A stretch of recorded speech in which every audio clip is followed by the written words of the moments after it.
Tata Motors के लिए ये बहुत अहम कार है और भारतीय कार बाजार के लिए तो और भी ज़्यादा। ऐसा इसलिए है क्योंकि टाटा पंच कई मायनों में एक नए सेगमेंट की शुरुआत कर रही है। निश्चित रूप से आप कह सकते हैं कि Maruti Suzuki S-Presso, Renault Kwid और मारुति इग्निस इसका सामना करने के लिए तैयार हैं। लेकिन हकीकत में ये Hyundai ग्रैंड i10 नियोस और मारुति स्विफ्ट से मुकाबला करेगी।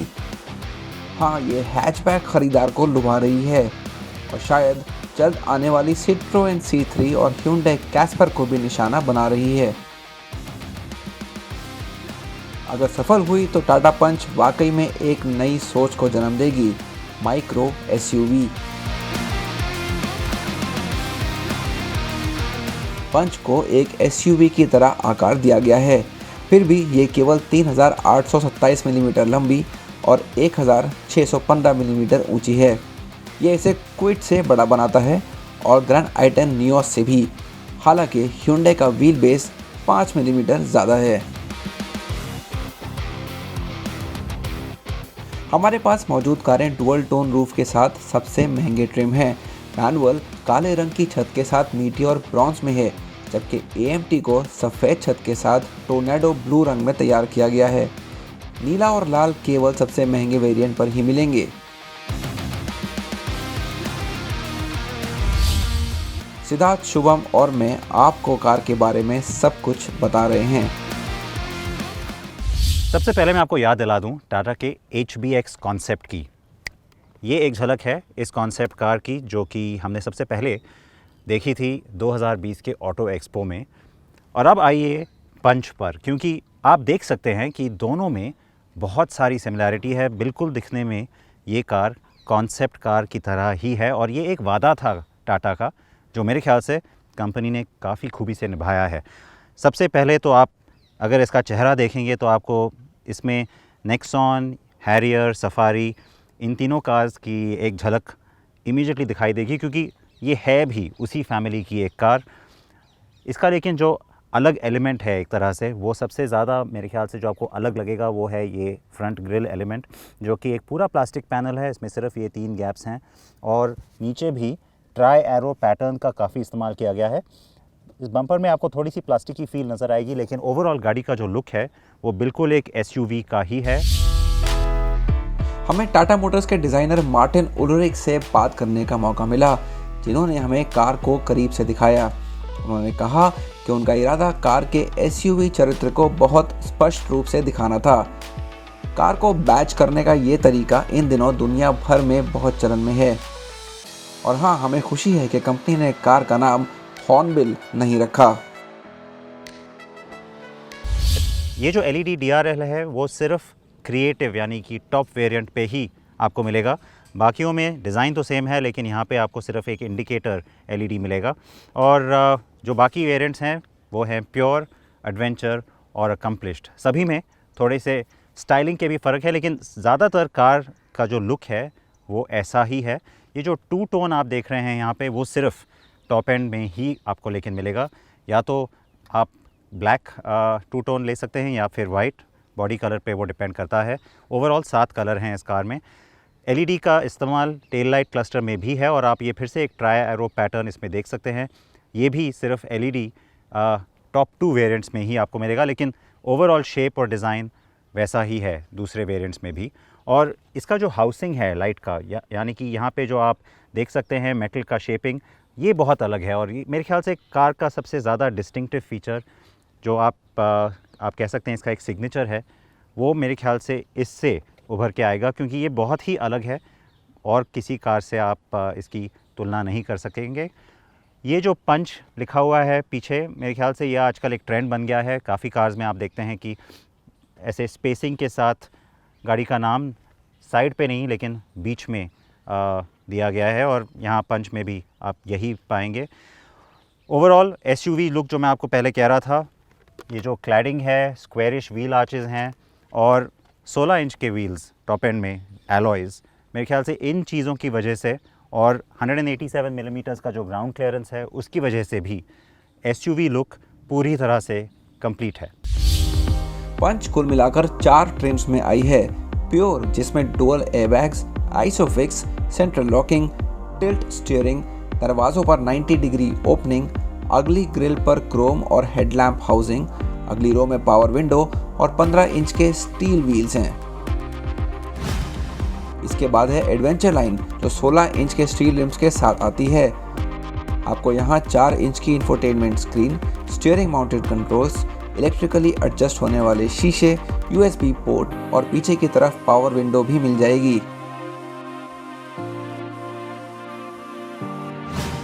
तीसरे ट्रिम को अकम्प्लिश्ड कहा गया है और इसमें एप्पल कारप्ले और एंड्रॉयड ऑटो के साथ हरमन की 7 inch touch screen, rear view camera, start stop button, LED tail lights और क्रूज कंट्रोल जैसे फीचर्स दिए गए हैं। और अंत में है क्रिएटिव, जिसे हम चला रहे हैं। इसमें 7 inch TFT instrument cluster screen, projector headlights, LED DRL, auto headlamp और वाइपर, रियर वाइपर और डिफॉगर के साथ रूफ रेल शामिल है। 2 चीज़ों ने मुझे यहाँ काफ़ी इंप्रेस किया है। एक तो प्लास्टिक की क्वालिटी काफ़ी बढ़िया है और अलग अलग टेक्सचर्स भी यहाँ पे देखेंगे, डिफरेंट कलर्स भी हैं, बहुत अच्छा दिखता है। और फिट एंड फिनिश भी बढ़िया है अगर हम बिल्ड क्वालिटी की बात करें। इसके अलावा 2 7 इंच के डिवाइसेस हैं यहाँ पे, टच स्क्रीन सिस्टम है और इंस्ट्रूमेंट क्लस्टर है। इंस्ट्रूमेंट क्लस्टर पार्ट डिजिटल है, पार्ट एनालॉग है। अच्छा है, इन्फॉर्मेशन काफ़ी देता है, लेकिन लुक के मामले में थोड़ा और मॉडर्न ये हो सकता था। टच स्क्रीन सिस्टम है, बहुत सारी इन्फॉर्मेशन फिर से आपको मिलती है यहाँ पे, बहुत काम की चीज़ है। Apple CarPlay, Android Auto, iRA connected car tech, of course depend करेगा आप कौन सा वेरिएंट खरीदते हैं। साथ में 3 मोड्स भी हैं जो इसके लुक को चेंज करते हैं, कलर को। तो इनके नाम हैं ज़ील, जिंग और जेन। इसके बाद अगर हम आते हैं यहाँ इसके AC वेंट्स पे कार के, तो इसके चारों तरफ आपको ये ब्लू सराउंड दिख जाएंगे जो इस टोर्नाडो ब्लू एक्सटीरियर कलर में आपको मिलेंगे। बाकी ज़्यादातर कलर्स में आपको अंदर ग्रे एक्सेंट्स मिलेंगे और इस पर डिपेंड नहीं करता है कि बाहर का कलर कैसा है। फाइनली बात करते हैं स्टोरेज ऑप्शंस की, तो कई सारे हैं। सीट्स के बीच में, दरवाज़ों में आप बहुत सारी जगह आपको मिलती है, कई छोटी छोटी चीज़ें रखने की। दरवाजे में बोतलें रखने के लिए ख़ास जगह है और यहाँ 2 बार तय करके छाता भी फिट हो जाता है। क्रिएटिव में कूल्ड क्लब बॉक्स भी दिया गया है।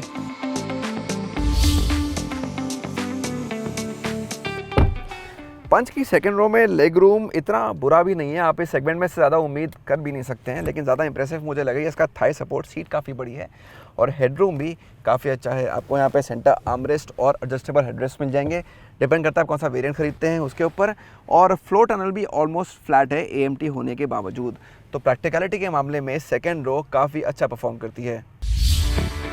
ये एक अच्छी तरह से तैयार किया गया कैबिन है और याद रखें कि पंच का हमारा टेक रिव्यू जल्द ही youtube.com car and bike Hindi पर आप देख सकते हैं। पंच छोटी और मज़ेदार है और सड़क पर शानदार दिखती है। इस मामले में ये स्विफ्ट या ग्रैंड आई10 नियोस से बड़ी होने का एहसास देती है।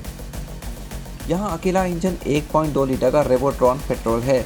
इस 3 सिलेंडर मोटर को किफ़ायती बनाया गया है, हालांकि टाटा हमें लॉन्च के समय ही माइलेज के आंकड़े बताएगी। ये एक अच्छा पंच देता है और हाँ, गियरबॉक्स विकल्प बेहतर होते अगर यहाँ 6 स्पीड और बेहतर ऑटोमेटिक होता, ना कि AMT।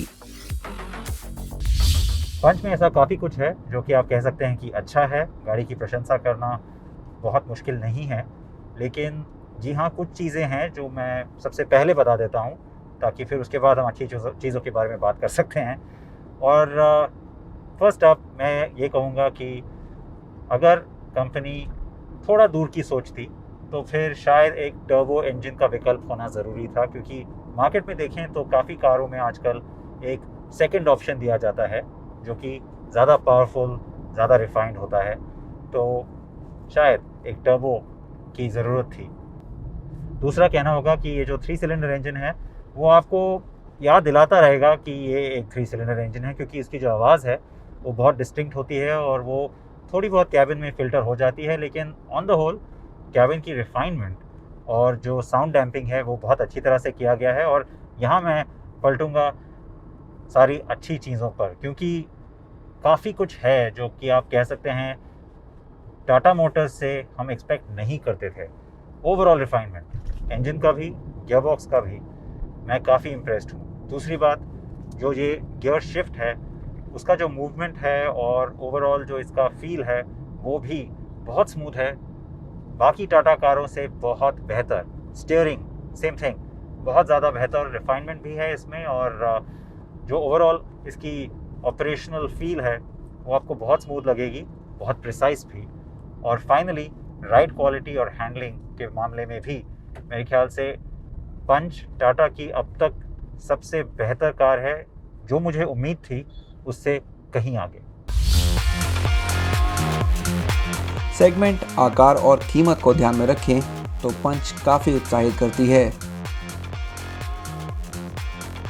हाँ, एक तेज़ इंजन निश्चित रूप से और मदद करेगा, और टाटा ने कार के इलेक्ट्रिक अवतार से भी इनकार नहीं किया है। क्या आप 10 लाख रुपए से सस्ता मॉडल खरीदेंगे, है ना? और हाँ, यहाँ कोई बेहतर ऑटोमेटिक नहीं है, तो चलिए AMT की सवारी करते हैं।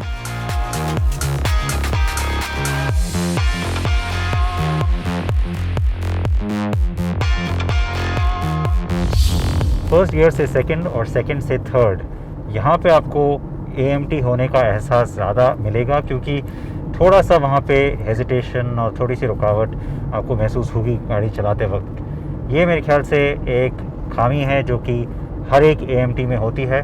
तो इंजीनियर्स का ये काम होता है कि उसको हम कितना ज़्यादा कम कर सकें। काफ़ी हद तक ये स्मूथ है, लेकिन हाँ, थोड़ा सा वो आपको खटकेगा ज़रूर, क्योंकि अगर इसमें एक टॉर्क कन्वर्टर ऑटोमेटिक होता तो चलाने में ये कार ज़्यादा मज़ेदार होती। और कन्वीनियंस के हिसाब से चलो ठीक है, AMT ऑटोमेटिक का काम कर देता है, लेकिन ड्राइविंग सेटिस्फैक्शन, वो जो एक मज़ेदार ड्राइव फील आप चाहते हैं, वो AMT में आपको नहीं मिल सकती। याद रखिए, KUV 100, स्विफ्ट, नियोस और यहाँ तक कि क्विड जैसी मुकाबले में खड़ी सभी कारें AMT गियरबॉक्स के साथ ही आती हैं।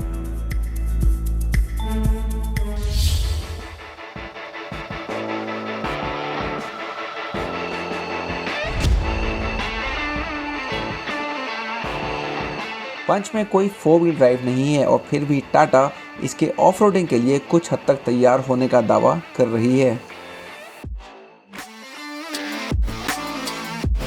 तो टाटा मोटर्स का दावा है कि ये जो पंच है, ये सिर्फ एक जैक्ड अप हैचबैक नहीं है, इनफैक्ट उससे ज़्यादा, और इसमें थोड़े SUV के कैरेक्टर्स भी हैं। आज हम इस टेस्ट ट्रैक पे आए हैं, ऑफ रोड लोकेशन पे, बिल्कुल यही टेस्ट करने के लिए।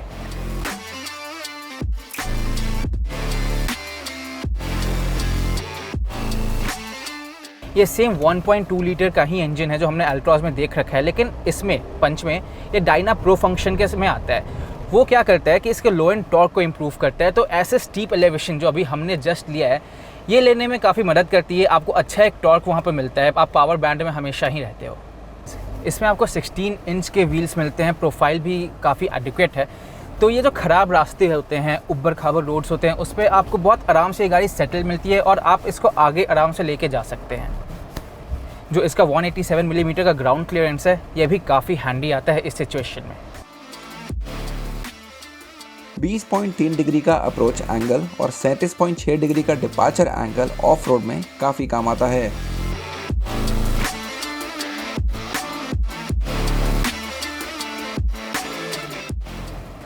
तो जो इसका अप्रोच एंगल है वो 20.3 डिग्रीज़ का है, और डिपार्चर 37.6 डिग्रीज़ का है, जो काफ़ी एडुकेट लगता है। आपको इससे ज़्यादा की ज़रूरत महसूस नहीं होती है। लेकिन जो इसका रैम्प ओवर एंगल है, जिसको आप आमतौर पे गाड़ी बीच होना बोलते हैं, वो 22.2 डिग्रीज़ का है, और वहाँ पर हम चाहते थे कि थोड़ी सी अगर उसमें और इम्प्रूवमेंट होती तो आपका वो डर ख़त्म हो जाता। हाँ, कम व्हील बेस के चलते कार का निचला हिस्सा ज़मीन से लग सकता है, और इसलिए थोड़ी सावधानी बरतनी होगी। लेकिन ये कोई सौदा तोड़ने वाली चीज़ नहीं है। पंच 365 मिलीमीटर गहरे पानी से निकल सकती है। मुकाबले में खड़ी हैचबैक में ये आंकड़ा 300 मिलीमीटर तक ही जाता है। AMT में भी अच्छी ऑफ-रोड क्षमता का दावा किया गया है। इसे ट्रैक्शन प्रो मोड नाम का एक नया फीचर मिला है, जो कीचड़ वाली और कम पकड़ वाली सड़कों पर बेहतर पकड़ देता है। इससे व्हील स्पिन भी कम होता है। AMT को एक खड़ी चढ़ाई पर चढ़ने में कुछ समय और मेहनत लगती है। मैनुअल पर यह थोड़ा आसान है, क्योंकि गियर आपके नियंत्रण में रहते हैं। इससे पहले कि हम कार की कीमतों पर आएं, एक और चीज़ के बारे में बात करनी ज़रूरी है, लगेज स्पेस। इस बारे में आप में से कई लोग जानना चाहते हैं। यहाँ पे आपको 366 लीटर का बूट स्पेस मिल जाएगा, तो सेगमेंट के हिसाब से काफ़ी अच्छा है, काफ़ी गहरा भी है, तो सामान अच्छा खासा फिट हो सकता है। लेकिन लोडिंग लिफ्ट थोड़ा ऊंचा है, तो आपको सामान अंदर डालने के लिए थोड़ी सी मेहनत कसरत करनी पड़ सकती है। अगर किसी हैच या यहाँ तक के महिंद्रा KUV 100 से तुलना करें तो यहाँ लगभग 100 लीटर ज़्यादा स्पेस है। तो चलिए कीमतों की उम्मीदों पर बात समाप्त करते हैं। ये देखते हुए कि टाटा इस कार को एस्प्रेसो या क्विड के बजाय स्विफ्ट और नियोस के खिलाफ खड़ा करना चाहती है, उम्मीद है कि कीमत 4.5 लाख रुपए से शुरू होगी और 7.5 लाख रुपए तक जाएगी। कस्टमाइजेशन को जोड़ दें तो भी ये 8 लाख रुपए के नीचे ही रहनी चाहिए। सभी कीमतें एक शोरूम। कार का लॉन्च 2 हफ्ते से भी कम समय में है और हमें इसका बेसब्री से इंतज़ार है।